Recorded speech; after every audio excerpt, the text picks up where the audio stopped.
Olá, minha gente, está começando agora mais uma edição do Cidade Esporte e hoje vamos trazer os seguintes assuntos. Rodada da Série C foi aberta ontem com o líder Ferroviário batendo o Santa Cruz no Recife. E hoje a rodada prossegue com mais 3 jogos e times paraibanos em campo. Copa América, Maracanã se prepara para receber final inédita entre Brasil e Peru. Mundial Feminino tem decisão entre Estados Unidos e Holanda. Operação Cartola, Justiça revoga medidas cautelares de 5 acusados por falta de testemunhas de acusação. Entre eles, o ex-presidente do Belo, Zezinho Botafogo. Competição de skate acontece neste domingo na Praça da Paz, aqui em João Pessoa. E confira na matéria do repórter Daniel Lima o que aconteceu na reunião do MP sobre os estádios de futebol da 2ª Divisão da Paraíba. Tudo isso aqui no seu Cidade Esportes, que está começando.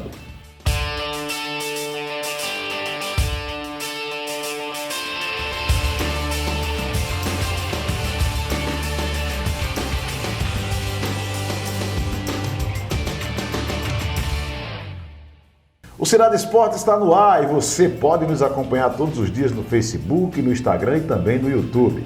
Basta acessar o canal TV Cidade João Pessoa. E hoje na mesa de debate, os jornalistas Pedro Paulo e Max Oliveira. E a gente já começa o programa trazendo aí notícias do Campeonato Brasileiro da Série C. Ontem aconteceu a abertura da 11ª rodada. Foi no Recife, no estádio do Arruda. E o Santa Cruz recebeu o líder Ferroviário. O time tricolor pernambucano precisava da vitória para se manter bem no G4. Perdeu por 2-0 em casa. Série C não é brincadeira, tá difícil a situação, hein? E a competição é muito pegada e aí vacilou, meu amigo, o cachimbo cai. Vamos ver aí na tela a pontuação atual do campeonato da Série C, que tem ainda o Ferroviário mesmo, perdendo o jogo como líder, e o Botafogo, que permanece o nosso representante dentro do G4. Infelizmente, o 13 está no Z2, que é a penúltima colocação na zona do rebaixamento. Mas na tela você confere aí a classificação. Ferroviário lidera com 23 pontos, 11 jogos, tem um saldo de 8 gols. O Botafogo é o segundo colocado com 16 pontos, 10 jogos e um saldo de 2 gols. O Santa Cruz é o terceiro colocado, tem 16 pontos, 11 jogos e um saldo negativo de 2 gols. O Náutico é o quarto colocado, 15 pontos, 10 jogos e um saldo de 2 gols. Confiança é o quinto com 15 pontos, 10 jogos e o saldo de 1 gol. O Sampaio Correia é o sexto com 15 pontos, 10 jogos, menos 2 gols. O Imperatriz é o sétimo com 12 pontos, 10 jogos e um saldo de 2 gols. O Globo do Rio Grande do Norte é o oitavo. O Globo tem 10 pontos em 10 jogos, saldo negativo de 2 gols. E o 13, que é o nosso representante, assim como o Botafogo, está na 9ª colocação, tem 9 pontos em 10 jogos e tem menos 3 gols. Na última colocação está o ABC, com 6 pontos, 10 jogos e menos 6 gols. Esse é o saldo do ABC de Natal, que está na última colocação. Vamos ver agora a tabela. Os próximos jogos da competição. Hoje tem mais 3 partidas e na segunda-feira a última partida, portanto, dessa 11ª rodada.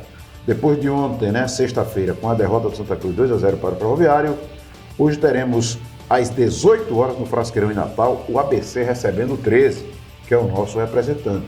É o jogo dos últimos colocados. Imaginem os senhores, isso é jogo de vida ou morte, hein? ABC e 13, 18 horas no Frasqueirão em Natal. Hoje também às 20 horas teremos Botafogo e Sampaio Correia, aqui no Estádio Almedão, em João Pessoa. Botafogo precisando da vitória para se manter também no G4. E teremos às 20 horas no Batistão em Sergipe, Confiança e Globo do Rio Grande do Norte. Será hoje à noite. Na segunda-feira, portanto, a 11ª rodada será encerrada com a partida entre Imperatriz e Náutico, lá no Frei Epifânio, no Maranhão, na cidade de Imperatriz. Portanto, aí, na sua tela, os próximos jogos do Campeonato Brasileiro da Série C. Muito bem, e a gente já começa a colocar os assuntos aqui na mesa de debates. Ao meu lado, o jornalista Pedro Paulo, do lado esquerdo, o Marcos Oliveira. A gente começa cumprimentando o Pedro Paulo, já falando de Série C. Você viu os resultados, essa derrota de Santa Cruz em casa, não é nada fácil. O Botafogo tem um compromisso muito importante contra o Sampaio Correia aqui no Almedão. E, obviamente, o 13, que vai a Natal enfrentar o Lanterna, que é o ABC. Os dois estão numa situação terrível, mas aí é jogo de vida ou morte, né, Pedro? Olá, Ronaldo. Olá, Max. Olá, você que acompanha a TV Cidade, mais específico Cidade Esporte, em qualquer rede social. Muito obrigado pela sua grande audiência. Bem, falando do Botafogo, eu acredito que o Botafogo tem seu jogo mais complicado, mais difícil nesta rodada, talvez, por que não dizer, o essencial. Basta pensar o seguinte, que ele tem esse jogo contra o Sampaio Corrêa em casa, onde na partida de ida foi 1-1. E na sequência ele vai pegar o Santa Cruz, time este que é adversário direto contra o time paraibano. Supostamente, nessa partida contra o Sampaio, ele não pode pensar em empatar se quiser se manter no G4. Tendo em vista que são 4 jogos em casa, valendo 12 pontos, Sampaio Corrêa, ABC, Confiança e encerra com o Náutico, né? Então ele tem que estar brigando realmente para dentro de casa aí, fazer seus pontos. Não pode vacilar se quiser se manter dentro do G4, tem que fazer o dever de casa. Contra o 13, mais específico, eu quero dizer o seguinte, que o 13 ainda tem chance sim de se classificar e principalmente nessa rodada para poder se afastar mais ainda do ABC, já que é seu adversário direto. O único detalhe, ainda voltando só para o Botafogo, é que com o ABC é o único time em que ele não está brigando pelo G4. Mas a classificação, como você bem já disse, Ronaldo, está tão próxima que essa rodada não pode vacilar. Tanto pode ajudar o 13, que tem condições ainda de brigar com a classificação, tem chance de ficar próximo ali do G4, né, já nas próximas rodadas, como também o Botafogo. Muito bem, Max Oliveira conosco na mesa de debates também, Max. E essa discussão dessa Série C, o que a gente nota é que todos os times até agora fizeram 10 jogos, com exceção de Ferroviário e Santa Cruz, que já passaram para 11, pelo jogo de ontem. O Botafogo se mantém aí na segunda colocação com 16 pontos, enquanto que o Sampaio Corrêa está na sexta com 15. É um ponto de diferença. Essa vitória do Botafogo no jogo de hoje será muito importante para ele se manter, e eu chamo até do fiel da balança, né? Porque caso ele não vença, pode ser ultrapassado pelo Sampaio em 2 pontos. Exatamente, saudação a você, Ronaldo, Pedro Paulo, quem acompanha nosso programa. Olha, jogo importantíssimo, até porque pela tabela de classificação, o Sampaio Corrêa é o 6º colocado, o Botafogo abrindo 4 pontos em relação a esse adversário, ele cria uma gordura, né?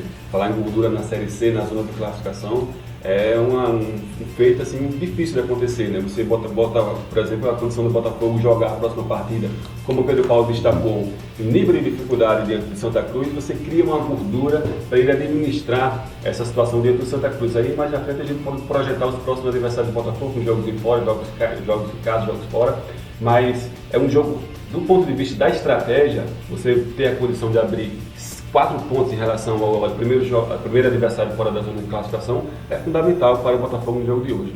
A gente falando de Botafogo ainda, o Botafogo tem ainda alguns jogos pela frente, são jogos importantes. Com esse jogo contra o Sampaio Corrêa que acontece hoje, o Botafogo tem como seu próximo adversário o Santa Cruz. É outro que é o 3º colocado, briga também.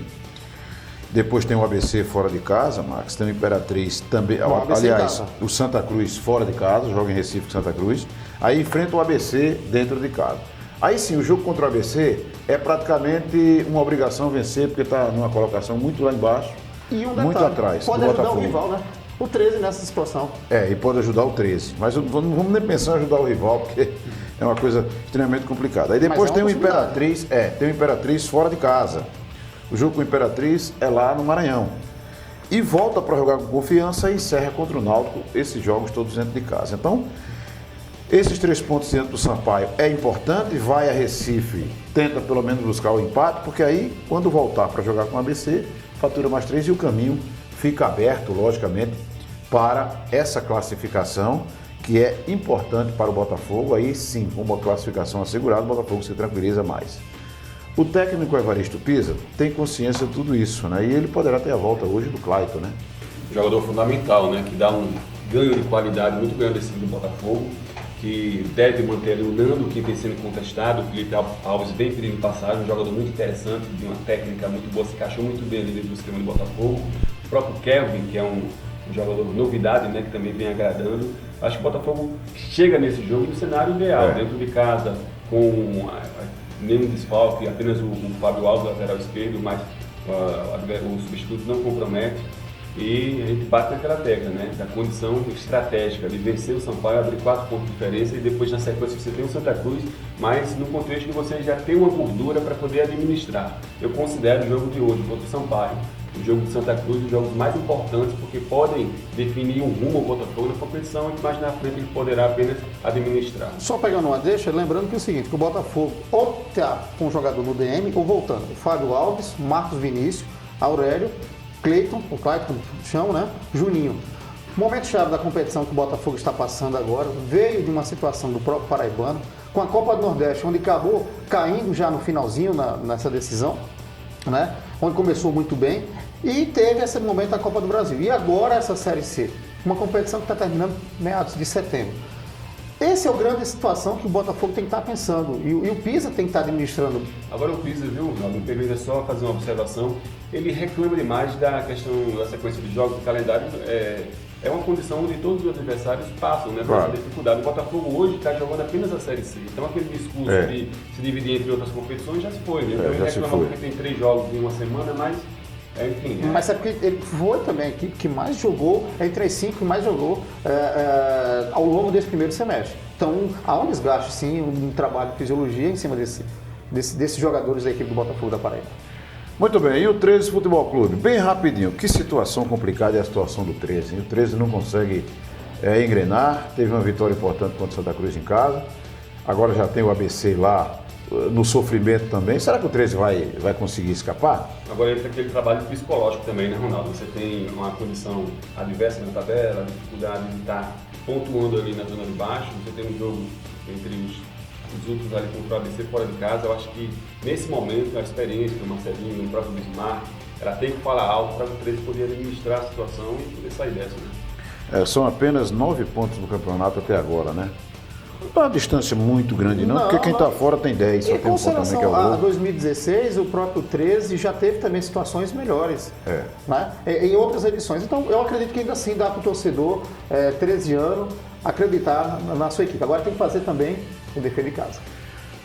Muito bem, nós vamos agora ao primeiro intervalo do programa. Daqui a pouco a gente volta com mais assuntos da Copa América, do Campeonato Feminino, de uma competição de skate e também da reunião do Ministério Público, tá?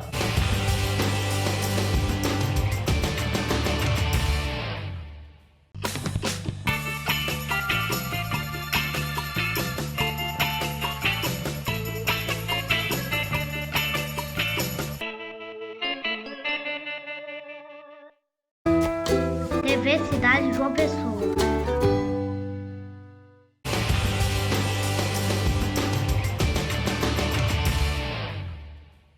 Muito bem, estamos retornando agora com o Cidade Esporte nesse segundo bloco e eu começo falando logo de Operação Cartola. Operação Cartola, todo mundo é sabedor, que foi aquela operação que acabou descobrindo aí uma série de fraudes, situações desagradáveis no futebol paraibano. E o que é que acontece agora nessa Operação Cartola? A Justiça revogou medidas cautelares de ex-dirigentes do Botafogo após audiência sem testemunhas. O que é que acontece? Não teve testemunhas para declarar alguma coisa, algo contra o ex-dirigente do Botafogo e a medida cautelar acabou sendo aí aliviada para Guilherme Carvalho, né, que é o novinho ex-presidente do clube, Alexandre Cavalcante, ex-diretor executivo, Francisco Salles, também ex-superintendente do Botafogo, além do ex-presidente Zezinho Botafogo e do empresário de jogadores Alex Fabiano, que é de Alagoas. O que é que acontece? As medidas que eles estavam tendo a obrigação de cumprir, deixam de cumprir algumas delas. É uma espécie de relaxamento da justiça, porque faltou, na verdade, as testemunhas de acusação em relação a esse processo. Os outros que estão envolvidos, como o presidente da Comissão Estadual de Arbitragem, como também o ex-dirigente do Botafogo, Breno Moraes, e alguns árbitros, eles estão incursos em outros processos e continuam com as medidas cautelares de forma natural. Essa foi a medida tomada pela Justiça. E a gente agora vai começar a falar de Copa América. Copa América que vai ter aí essa grande final amanhã no Maracanã, que se prepara para receber o grande público. Vamos ter na Copa América uma final inédita entre Brasil e Peru. Pela primeira vez ambos decidem essa competição.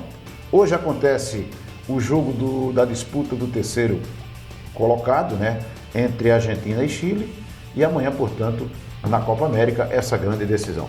Pedro Paulo e Marcos Oliveira. Brasil, depois de ter se classificado e ter metido 5-0 no Peru na primeira fase, volta a enfrentar o Peru, que me parece é outro Peru, não é o mesmo Peru do início da competição. Eu quero mudar a batida do bumbo, Ronaldo. Como você vê o Peru do Guerreiro nessa final? Eu estou vendo um Peru extremamente diferente, mais cauteloso, mais cuidadoso, um time com mais paciência, mais posse de bola e com cuidado para não cometer erros como cometeu no jogo contra o Brasil. É um Peru mais animado, né? Você que gosta de trocadilho, né? Mas eu acho que assim, não dá pra... Depois de levar 5 boladas, agora vai... É futebol, né, gente? Nem o Peru dá pra morrer de véspera no futebol. Não, eu acho que esse não. Aquele jogo de 5-0 que o Brasil venceu, passou por cima do Peru. O Peru melhorou na competição, fez 2 bons jogos contra Uruguai e Chile nessa sequência, né?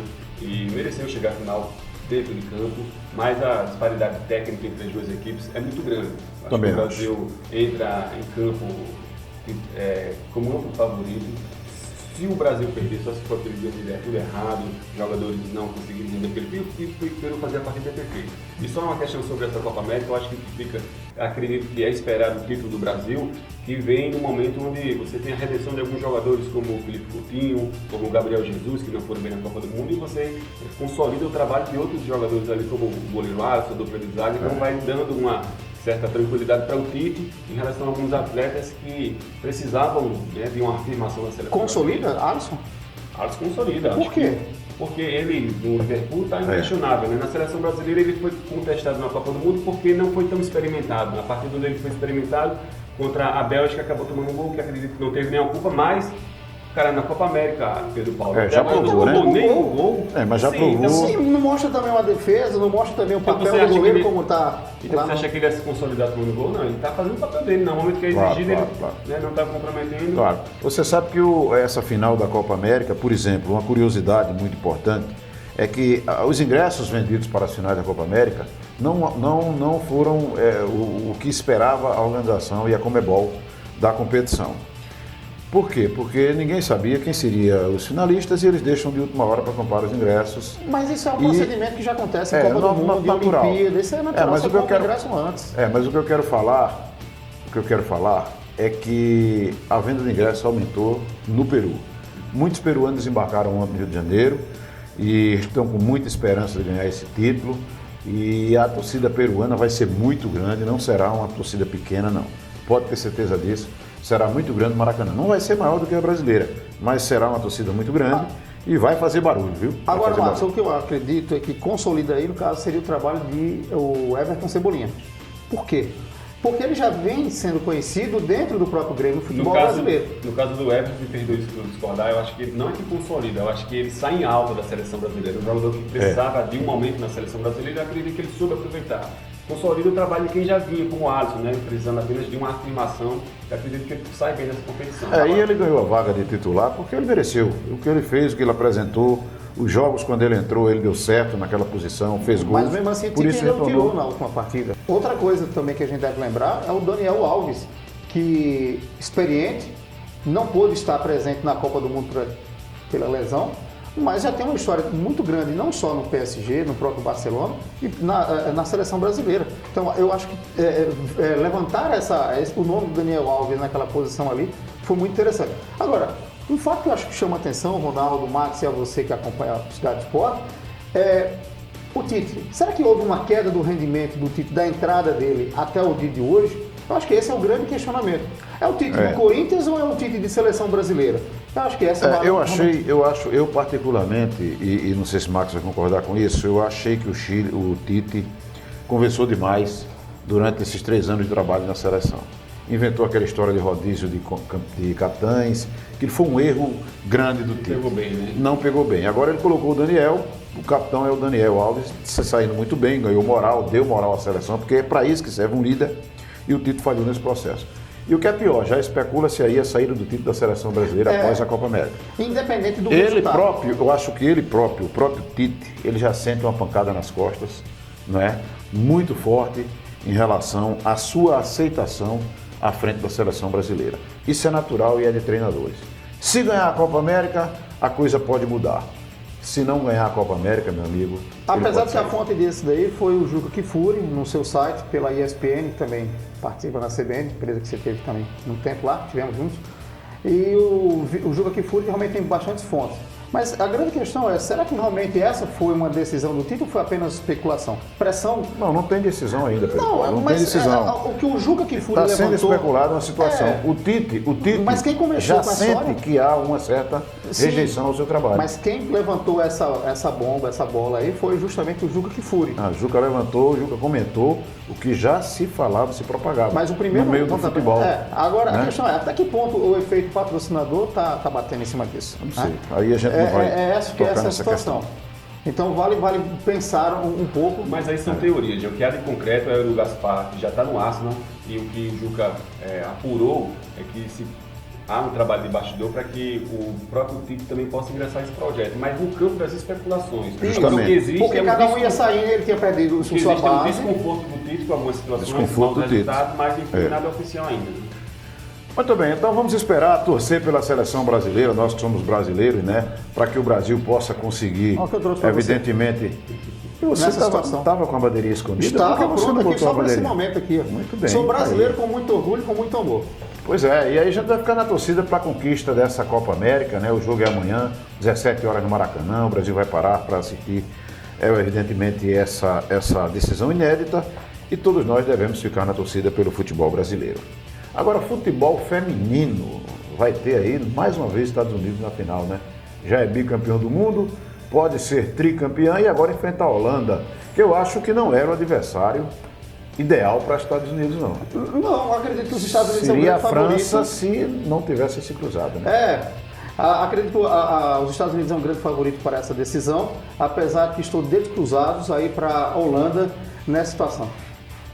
Cada jogada, o aspecto... que Peraí, vai ser- eu não entendi o dedo cruzado para a Holanda. O que significa eu estou isso? torcendo para a Holanda. A Holanda desde pequenininho. As tem- galegas mas se da você Holanda... cruzar os dedos, meu amigo, vai impossibilitar da Holanda vencer. Não, é o contrário. a Tem que filha- ficar com os dedos abertos, Abertos, fazendo assim, torcendo, vibrando. Como é o movimento?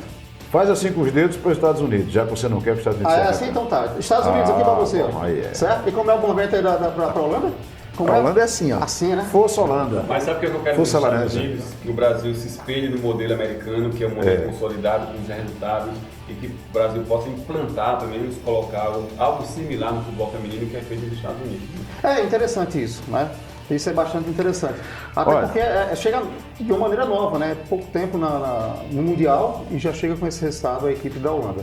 E daqui a pouco a gente vai trazer a matéria do Ministério Público, a reunião que aconteceu com a Comissão de Prevenção de Acidentes e Violência nos Estádios de Futebol da Paraíba.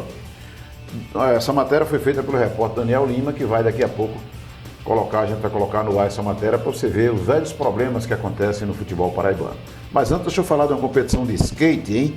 Que vai acontecer amanhã aqui em João Pessoa, lá na Praça da Paz. É uma mini ramp. E o nosso Marcos Oliveira, que está aqui do meu lado, skatista nato, costuma ganhar títulos. Vai participar, Marcos, dessa competição? Rapaz! É o nato, viu, Ronaldo Bellamina? Não dá pra arriscar esse termo, mas eu já tentei me aventurar no skate sem sucesso, eu fico só observando, né, o talento dos atletas da Paraíba. É a primeira competição, a primeira etapa do circuito paraibano está sendo aberta, vai contar com atletas também de fora do estado, de Pernambuco, do Rio Grande do Norte, lá na Praça da Paz, cerca de 60 atletas, várias modalidades. É um evento que acaba reafirmando, né, as políticas públicas da Prefeitura de João Pessoa. No Esporte Radicais temos belíssimos equipamentos, a Praça da Paz vai com certeza ser sede de uma grande competição. Vale lembrar que essa não é a primeira competição, né, que a federação participa em parceria com a Prefeitura de João Pessoa. Já tivemos aqui ao longo do tempo várias outras edições, não só de aulas de skate para escolinhas, tivemos também, Ronaldo, outros eventos relacionados a etapas no cenário nacional e internacional, inclusive com transmissão aí das grandes TVs nos canais fechados, né? Estiveram fazendo aqui vários eventos, não só no Bessa, naquela próxima ao shopping, Manaíra, né? Como também no próprio centro, aqui na cidade de João Pessoa. Vamos falar agora da matéria feita pelo repórter Daniel Lima, lá no DODETUR, Núcleo de Defesa do Torcedor do Ministério Público, em relação aos estádios de futebol para a segunda divisão da Paraíba. Vejo, senhores, nessa matéria a palavra dos membros da comissão em relação aos velhos problemas que acontecem nos estádios de futebol. Vamos à matéria. A Comissão Permanente de Prevenção à Violência nos Estádios se reuniu na sede do Ministério Público em João Pessoa. Participaram da reunião o Procurador de Justiça, Valberto Lira, e representantes do CREA, Polícia Militar, Corpo de Bombeiros e do Conselho de Arbitragem. O cliente maior da comissão é justamente o torcedor. Enquanto outros pensam em ter lucro, a comissão pensa em oferecer o máximo para que o nosso torcedor vá ao estádio de uma maneira segura e que nós possamos ver, que infelizmente agora está muito escasso, a presença de famílias nos nossos estádios, coisa que foi afastada há algum tempo. Esses laudos têm que ser elaborados por engenheiros e que esses engenheiros têm que anotar a devida responsabilidade técnica, que a gente chama ART no CREA, do trabalho que ele faz. Então, esse laudo normalmente identifica alguns pontos críticos que, por acaso, tinham algumas falhas que venham ocorrendo ou possivelmente possa ocorrer. Então a gente vai estar fazendo as vistorias agora dos estádios que estão sendo elencados para poder dar um diagnóstico de como estão as condições de cada um deles, né, independentemente. Isso é extremamente valioso, essas reuniões, porque a gente já traça estratégias para que os estádios, né, os gestores dos estádios, eles consigam, em tempo hábil, corrigir aquelas inconsistências com o laudo de segurança, né, para que os torcedores eles possam ir assistir com a segurança mínima exigida pelos laudos para que não haja problema, né, no âmbito da segurança. Com relação aos próximos passos, nós iremos, juntamente com o Dr. Valberto e o CREA, visitar alguns estádios que não tiveram ainda, nunca fizeram laudo de segurança, irá ser confeccionado, analisado e encaminhado aqui para o Ministério Público. Aos demais, nós encaminhamos alguns requisitos que eles comprovem que sanaram as restrições que outrora foram feitas dos laudos, para que nós possamos fazer uma nova inspeção e liberar para que siga o campeonato de segunda divisão sem menor problema. Tá aí, parece que só se muda de lugar. Quando se fala em campeonato paraibano, tanto da primeira como da segunda, os velhos problemas dos estádios voltam a aparecer. Muito bem, a gente cumprimenta a presença do Pedro Paulo e do Marcos Oliveira aqui na mesa de debates do Cidade Esporte, que vai ficando por aqui. Eu convoco você para acompanhar nossos programas pela página da TV Cidade, no Facebook, no Instagram e também no YouTube, tá? A gente se vê na próxima edição. Até lá!